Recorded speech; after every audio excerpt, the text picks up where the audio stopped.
fala com a tua igreja, Senhor. Fala com o teu povo, Jesus. Usa teu servo. Nós te pedimos nessa noite, em teu nome, Jesus Cristo. Amém.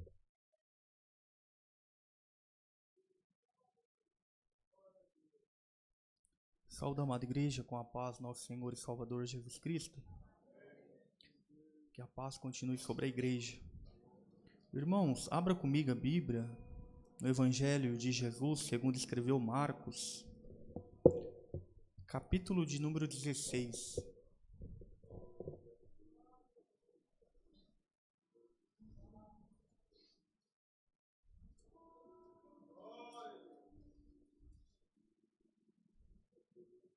Do versículo 1 até o versículo de número 3, a epígrafe da minha Bíblia, ela diz: a ressurreição.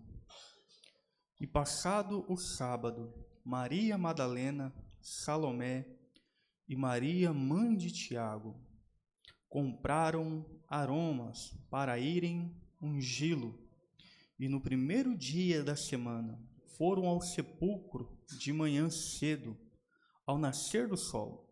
E dizia umas às outras: quem nos resolverá a pedra da porta do sepulcro? Amém? Pode tomar os vossos assentos. Quem resolverá para nós a pedra na porta do sepulcro? A palavra de Deus, ela é viva, eficaz, mais penetrante do que qualquer espada de dois gumes. Faz divisão da alma e espírito, juntas e medulas, e ela é apta para discernir pensamento e intenção dos nossos corações. Os escritores aos Hebreus, ele diz que tendo Deus falado por muitas vezes por intermédio dos profetas, a nós, nesses últimos dias, tem falado por intermédio de Jesus. E Jesus é a palavra, é o verbo vivo que se fez carne e habitou entre a gente. O interessante é que a palavra do Senhor, ela diz que com 30 anos de idade, Jesus ele vai iniciar o seu ministério terrestre. Após Jesus ser batizado por João no Jordão, a Bíblia diz que Jesus ele sai da água, ele dobra o joelho e ele ora. E a Bíblia conta que uma voz do céu brada: este é o meu filho amado em quem eu me comprazo. Jesus Cristo, ele começa o seu ministério pregando o arrependimento. Arrependei-vos, porque é chegado a vós o reino dos céus. O interessante é que o reino dos céus é chegado, mas para que a gente possamos herdar o reino dos céus, é necessário renúncia, é necessário sacrifício, é necessário obediência, porque o próprio Jesus, ele diz que se alguém quiser vir após mim, negue a si mesmo, tome a sua cruz e siga-me. A porta é estreita, o caminho é apertado e poucos andam por ele. A porta larga e o caminho espaçoso, muitos têm caminhado, mas infelizmente perecido. E o interessante é que Jesus Cristo, ele diz que a nossa casa, ela tem que estar firmada na rocha, tem que estar alicerçada na rocha e não na areia, porque quem alicerça a casa na areia, a Bíblia diz que corre os rios, sopra os ventos, bate ímpeto contra ela e ela desaba, porque não tem solidez, não tem alicerce, não tem estrutura. Mas aquele que solicita a casa sobre a rocha, que é Jesus Cristo, pode vir a tempestade, pode soprar o vento, pode correr os rios, pode bater ímpeto contra a casa, mas ele permanece, porque ele está alicerçado em Jesus, o autor e consumador da fé.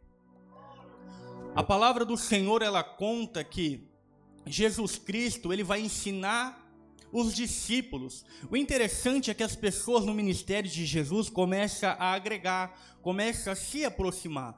E dentre as pessoas que se aproximam, de maneira tal que se tem uma aglomeração de uma multidão, Jesus ele vai subir para um monte, ele vai passar a noite orando. E quando ele desce do monte, ele vai chamar 12 pessoas a si, a qual ele vai denominá-las apóstolo. E o interessante é que Jesus ele vai delegar missões para essas pessoas, para que elas pudessem exercer o ministério e assim contribuir para o crescimento do reino dos céus na face da terra. É por isso que Deus ele levanta um líder e dá a visão ao líder em quem vai levantar, quem vai escolher e o que vai exercer, para que o reino dos céus continue sendo expandido na face da terra. O interessante é que foi dito aqui, aleluia, que muitos nos dias de hoje, na nossa atualidade, têm produzido uma uva pequena, dura e azeda, mas eu vou mais além. Muitas das vezes, muito nem produzido tem, infelizmente não tem produzido nada, mas só que Jesus ele tem me capacitado, ele tem te capacitado para que o reino dos céus na terra seja expandida. Foi por isso que ele chamou os 12 e delegou poder e autoridade. Mais para frente a gente vê o próprio Jesus também chamando 70 homens e delegando poder e autoridade sobre eles, para que eles pudessem ir e o reino do céu fosse propagado e assim o crescimento contínuo acontecesse para a glória de Deus Pai. O interessante é que nos ensinamentos que Jesus ele traz aos discípulos, a saber os apóstolos, ele deixa claro que a missão dele era a cruz do Calvário. Era ele tomar sobre si as nossas dores, levar sobre si os nossos pecados. Era ele ser crucificado para cumprir o propósito de Deus, para que a humanidade viesse a ser salva por intermédio da graça. E o interessante é que a palavra do Senhor vai dizer que numa certa feita, Jesus Cristo, no jardim do Getsêmani, após ceiar com os discípulos. O interessante é que na ceia do Senhor, Jesus está reunido com os discípulos. E naquela reunião, a Bíblia vai dizer que Jesus, ele vai falar que um de vós há de me trair. E ali começa uma especulação. Senhor, é eu que vou te trair? Outro pergunta, Senhor, sou eu? E outro diz, Senhor, sou eu?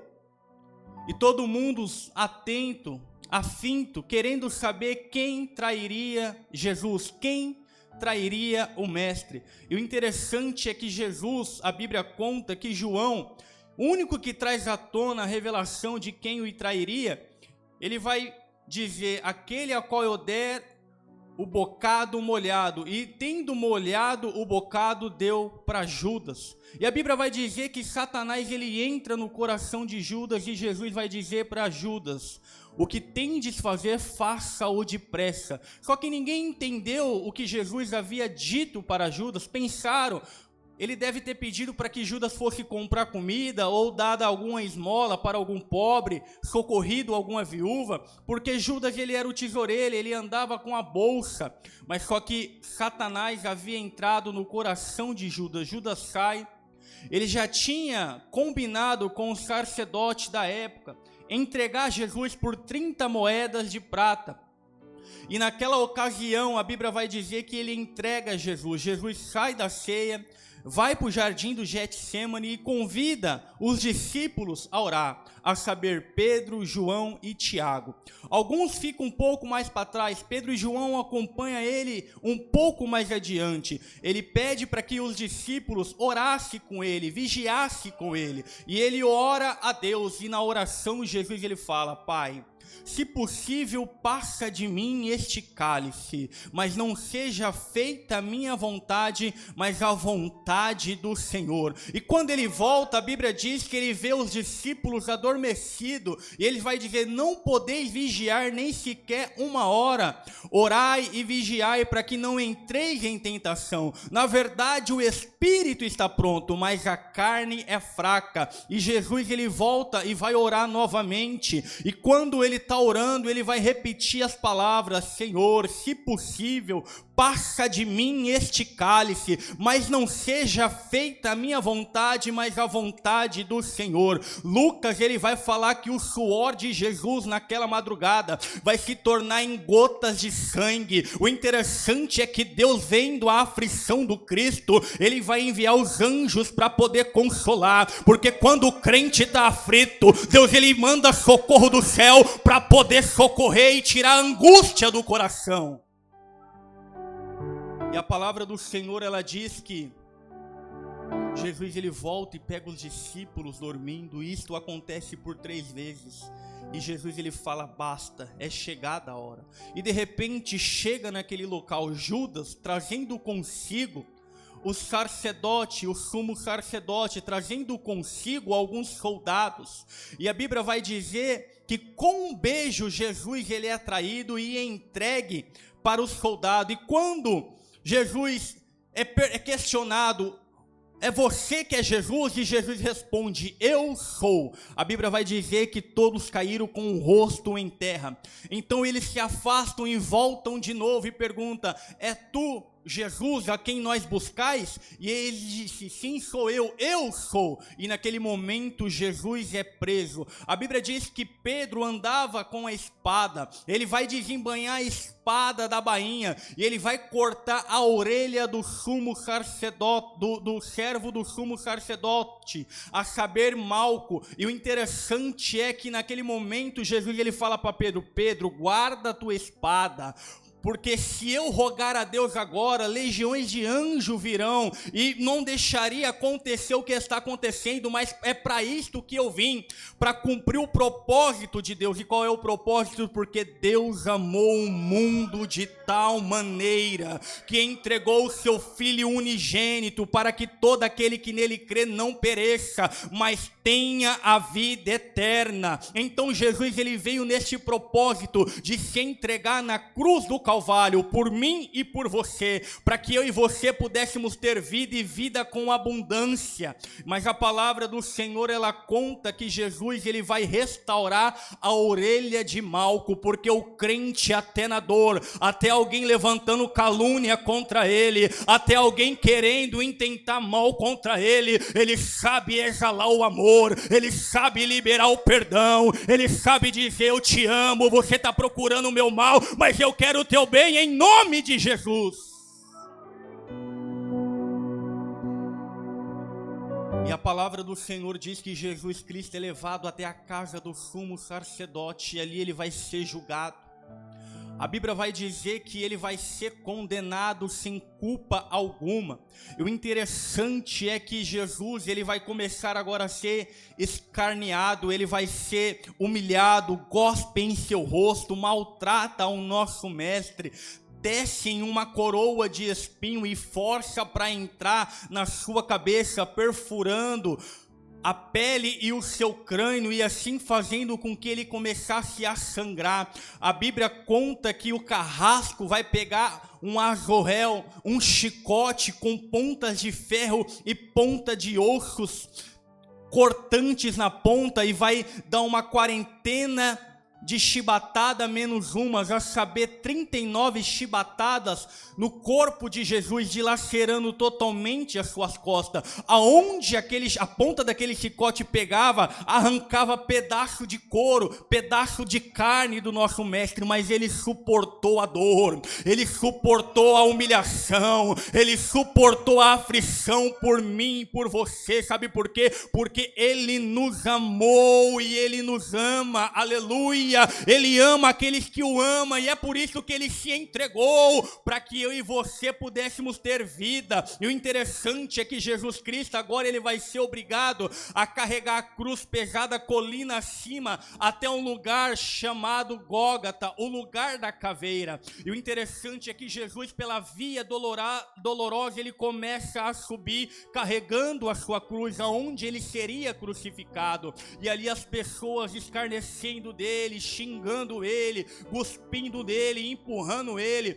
Aleluia, no meio do caminho ele cai. Mas a Bíblia fala que um certo Simão Cirineu é constrangido a ajudar Jesus a levar a cruz, porque aleluia, tem momento na caminhada que a gente precisa de ajuda. Tem momento na caminhada, se não houver o Simão Cirineu, a gente fica no caminho. Mas é neste momento que Deus levanta pessoas como Simão Cirineu, para que a gente chega no propósito, para que a gente chega no lugar, para que o objetivo se cumpra e o nome de Deus seja glorificado. E a palavra do Senhor, ela conta que no Gólgota, no lugar da caveira, Jesus Cristo, ele vai ser crucificado.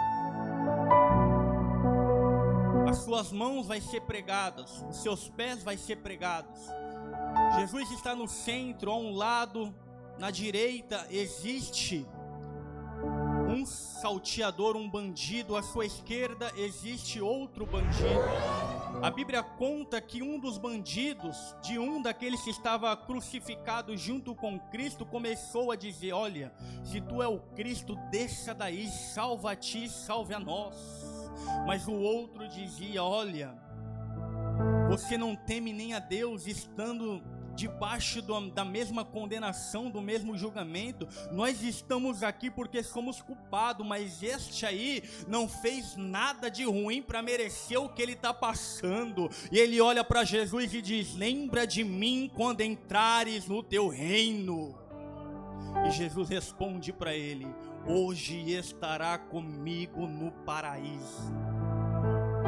A Bíblia diz que Jesus, ele vai clamar: Eli, Eli, lama sabachthani. Deus meu, por que me desamparaste? Tem momento da nossa vida que a luta é tão grande, irmão, e o silêncio de Deus é o que dói mais na trajetória. É quando a gente dobra o joelho e clama e não tem resposta. É quando a gente obedece e parece que Deus não está vendo. Parece que é quando a gente está cumprindo os mandamentos do Senhor e parece que Deus não está vendo, que Ele está de olhos fechados, de costa virada e com ouvidos tampados. Mas eu quero dizer para você, aleluia, que Deus, Ele não tampa os ouvidos, Ele não fecha os olhos. A todo tempo a mão dEle está estendida para nos ajudar. A todo momento o seu ouvido está atento para nos ouvir. Mas há momento de silêncio que é para mim e para você amadurecer. Nesta prova Deus não te abandonou, neste momento Deus não te deixou. Ele está junto com você, Ele está aí contigo. Você não está vendo, mas Ele ainda continua cuidando de você. Você não está vendo, mas Ele ainda continua segurando na tua mão para você não desistir. E a palavra do Senhor, ela conta que Jesus Cristo, Ele vai entregar o teu espírito ao Pai. Pai, a ti entrego o meu espírito. E naquele momento, Jesus, ele morre. A Bíblia diz que um soldado vai perfurar o seu lado, e da sua costela vai sair sangue e água. As horas começam a se passar, mas só que de repente aparece um homem chamado José de Arimateia. Ele tinha muita influência porque ele era um senador. E junto com ele estava Nicodemos, um dos príncipes dos judeus. E José de Arimateia vai até o governador e vai pedir o corpo de Jesus. Porque segundo a cultura da época, a tradição, se Jesus fosse morto e o dia acabasse e Jesus estivesse naquela cruz, ele seria jogado na vala e havia sido considerado um indigente, alguém sem nome, sem reputação, um mero desconhecido. Mas Jesus tem um nome que está sobre todo nome, para que todo joelho no céu, na terra e debaixo da terra se dobre e toda boca confessa que Ele é. Aí José de Arimateia vai até o governador e pede o corpo de Jesus. O governador fica admirado por saber que ele já havia morrido e dá o corpo para José de Arimateia. José de Arimateia tinha um sepulcro novo, ao qual ninguém havia sido sepultado, ali perto. E Nicodemos, ele vai trazer as mirras, ele vai trazer as eloás, as especiarias, e vão embalsamar o corpo de Jesus. E vão fazer um velório, um sepulcro de honra para Jesus. E Jesus é sepultado. Os discípulos dispersos, todo mundo achando que estava perdido, todo mundo desanimado, acreditando que eles seriam o próximo a passar pelas mesma humilhação que Jesus passara. Mas só que a Bíblia vai dizer que no dia seguinte era sábado, e sábado é descanso, ninguém se movimenta, ninguém faz nada. Mas só que no domingo, ainda pela manhã, de madrugada, tem umas mulheres que tá doida para cultuar. Tem umas mulheres que querem ir pro culto. Tem umas irmãs que querem dar glória a Deus. Tem umas irmãs que querem falar em línguas estranhas e dar aleluia. Tem umas irmãs que querem relacionamento com Cristo. E ela vai comprar as especiarias, porque ela quer ir até o sepulcro adorar Jesus Cristo. Mas só que de repente uma olha para outra e fala: no sepulcro foi colocada uma pedra, e muita gente empurrou a pedra para poder fechar aquele sepulcro. E nós somos mulheres fracas, frágil, não temos forças para remover a pedra. Como que a gente vai fazer para remover aquela pedra, para que a gente possa adorar? Mas a pedra não impediu elas de comprar as especiarias. A pedra não impediu elas de tomarem atitude, reunidas, e caminhar em direção ao sepulcro. Você não pode deixar com que a chuva te impeça de chegar na igreja para adorar a Deus. Você não pode deixar que uma dor de cabeça te impeça de chegar na igreja para adorar a Deus. Aquelas mulheres tinham tudo para não ir até o sepulcro. Ela tinha todos os motivos para não ir, para não comprar especiaria, porque a pedra estava na porta do sepulcro. Mas a vontade de adorar era maior, a vontade de dar glória a Deus era maior, a vontade de falar aleluia e falar em línguas estranhas era maior. E elas compraram a especiaria, e independente da pedra lá na porta do sepulcro, elas determinou: a gente vai adorar, a gente vai chegar lá e vai dar glória a Deus, vamos cantar louvor, cantar hinos da harpa, mas a gente vai adorar. O que tem te impedido de chegar na igreja nos dias de culto? O que tem te parado no caminho para você não chegar na casa do Senhor para poder cultuá-lo? Não deixa com que nada te impeça de chegar até a igreja para receber o teu milagre, para receber a tua bênção, de receber aquilo que Deus ele tem para dar para você. Numa certa feita, a Bíblia conta que os discípulos estão trancados dentro do cenáculo, esperando Jesus Cristo. Mas naquele dia Tomé não estava lá, mas Jesus chegou, passou pelas paredes, entrou, ficou no meio de todo mundo e diz: Pai seja convosco, Pai seja convosco. Aquele que não estava, perdeu de receber a paz.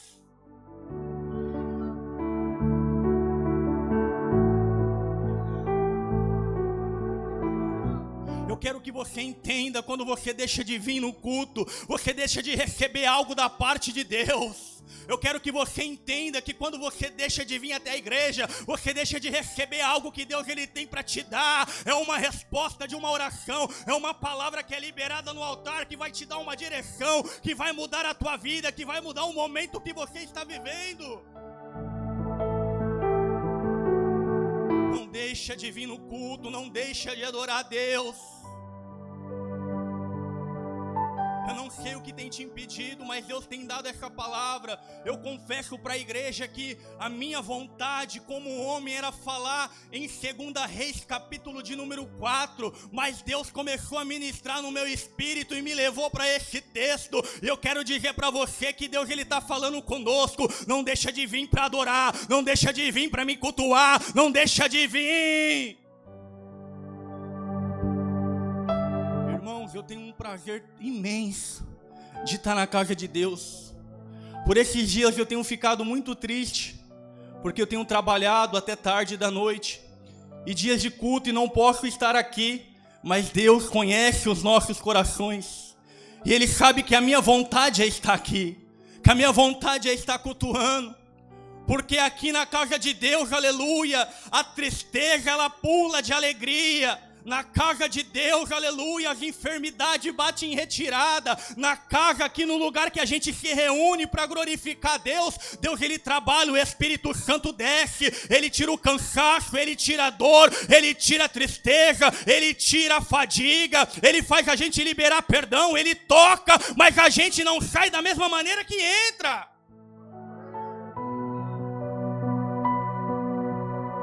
O problema das irmãs era a pedra que estava na porta do sepulcro, mas não impediu elas de ir adorar. E elas foram para adorar. E no meio do caminho a pedra está lá, quem vai remover? Eu não sei quem vai remover a pedra, mas vamos adorar, vamos. E as mulheres foram.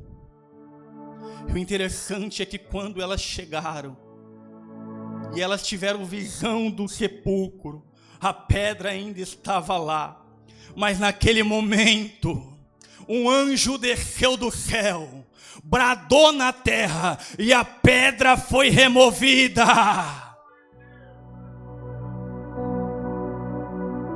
O impedimento que tem te impedido de chegar, Deus está tirando. Aquilo que tem te impedido de chegar, Deus está tirando. Aquilo que tem te impedido de adorar, Deus está tirando.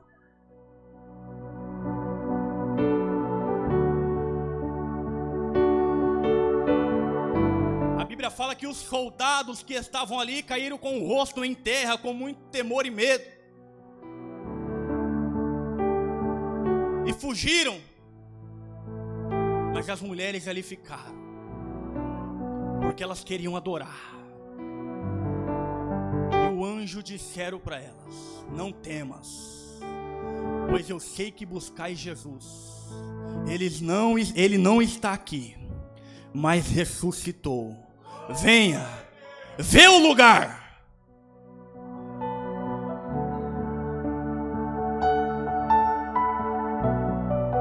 Outro evangelho conta que Maria Madalena se entristeceu,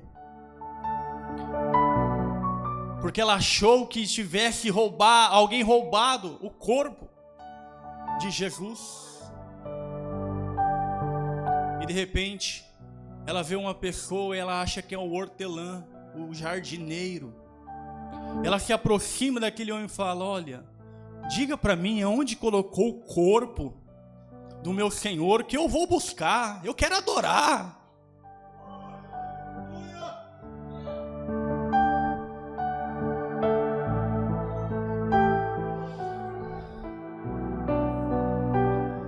Aí naquele momento,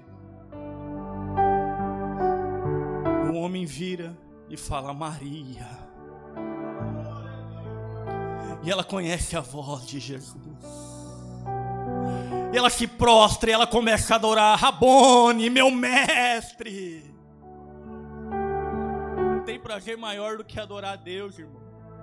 Não tem alegria maior do que poder adorar o Todo-Poderoso.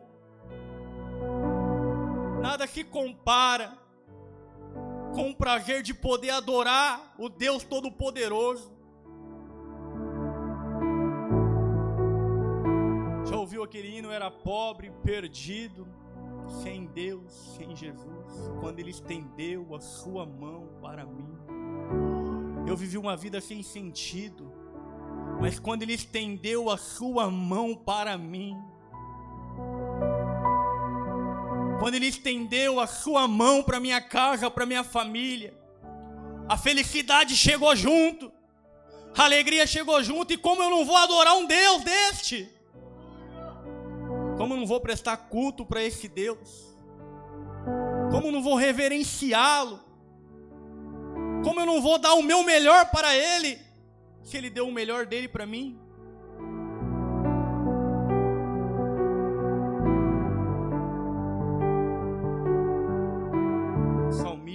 vai falar que vale mais um dia na casa de Deus, nos átrios, do que 1000 em outro lugar. 1000 dias, irmão, é equivalente a aproximadamente 3 anos, quase 3 anos no nosso calendário.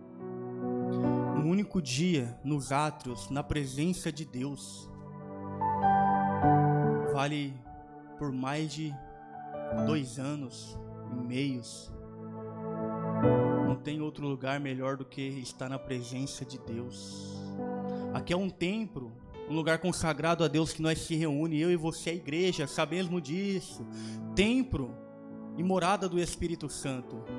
Mas é necessário essa união, essa harmonia, é necessário o culto, porque quando a gente se reúne, um tem salmos, um tem hinos, outros têm profecia, alguns têm línguas estranhas, mas Deus se manifesta e não tem lugar melhor do que este de estar na presença de Deus.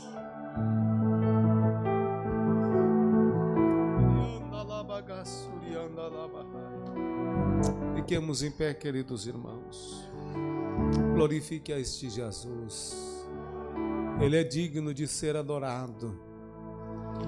Vale a pena servir a Jesus. Eu te digo, você que ainda está distante deste Jesus, é tempo de voltar. É tempo de você reatar aliança com Cristo. E não fique brincando de ser crente, não. Sirva a Ele de verdade, porque Ele é maravilhoso. Ele é muito bom. E se houver alguém entre nós que esteja afastado do caminho do Senhor, ou ainda não entregou a sua vida para Jesus, tem alguém dessa natureza entre nós e quer entregar a sua vida para Jesus? Aonde está você? Eu quero orar por você. A igreja fica em espírito de oração. Se tiver alguém entre nós que está afastado do caminho do Senhor e precisa reatar a aliança, vem à frente, nós vamos orar. Aonde está você? Aqui está vindo os irmãos, reatando a aliança. Tem mais alguém que quer fazer esse concerto? Hoje é noite de concerto com Jesus. Hoje é noite de aliança com Jesus.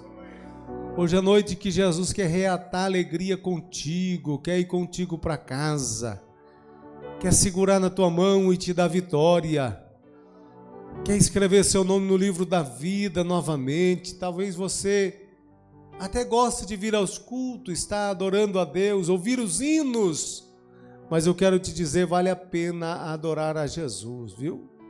Vale a pena servir a este Jesus. Esse Jesus é bom demais. Ele nos socorre nas horas mais difíceis. Ele está conosco nos momentos mais difíceis da nossa vida. Ele não nos deixa sozinho. Esse Jesus é muito bom. Onde está você que quer reconciliar com Jesus? Vamos orar neste momento. Se tiver alguém aí do seu lado, irmão, convide, abrace ele. Demonstre o amor que você tem por Jesus e abrace ele. Se possível, traga aqui na frente, nós vamos orar junto, vamos agradecer a Deus neste momento. Tem alguém que está enfermo aí, precisa da oração da fé? Saia do teu lugar, venha à frente. Se tiver alguém que está enfermo, precisa receber a oração da fé, este Jesus é um Jesus que cura. Este Jesus é um Jesus que faz maravilha, irmãos. Eu prego um Jesus vivo, um Jesus que está presente, um Jesus que opera, que é bom demais, né, para ser adorado. Então, nós vamos orar neste momento. Aqui alguns irmãos que vão receber a oração da fé, uns que estão reconciliando, e eu gostaria que você que está tudo bem com você, estende as mãos para cá, para abençoar a vida destes irmãos que vão ser ungidos, pedir para os obreiros.